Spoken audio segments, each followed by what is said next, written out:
hope everyone is doing well during the circuit breaker period. My name is Jeremy and I'm an audiologist with the Listening Lab.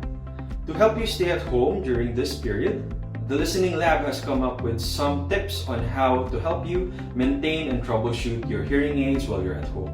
So today, we will be talking about Receiver-in-Canal hearing aids or RIC hearing aids.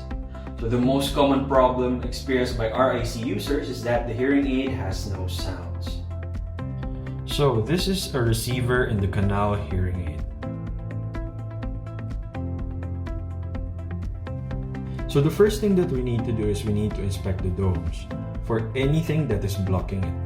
If you see that there's anything blocking the dome, you need to take out your brush, look at the metal tip, and use the metal tip to dig out the blockage inside the dome, and use the brush to take out the debris.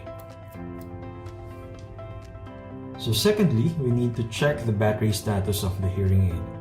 So for rechargeable hearing aids, you just need to put it inside the charger and wait for the light indicator to show the battery status. For non-rechargeable hearing aids, you need to take out the battery,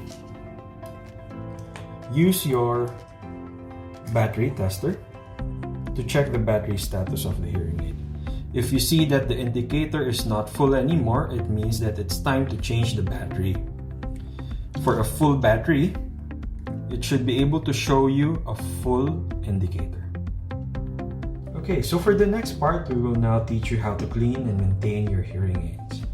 So with your cleaning spray, you get a piece of tissue, spray once or twice in the tissue, and then wipe your hearing aid with it.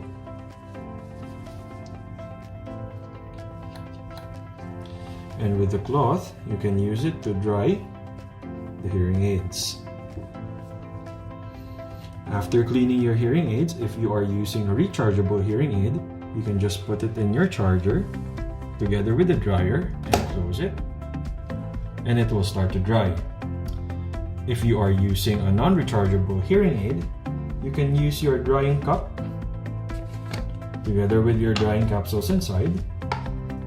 Make sure to open the battery door, put the hearing aids inside, close the lid, and then leave it overnight. I hope you found our video useful. Please like our Facebook page for more of such videos. The Listening Lab will still be open to serve your essential hearing needs. And remember, to stay home and stay safe. Bye!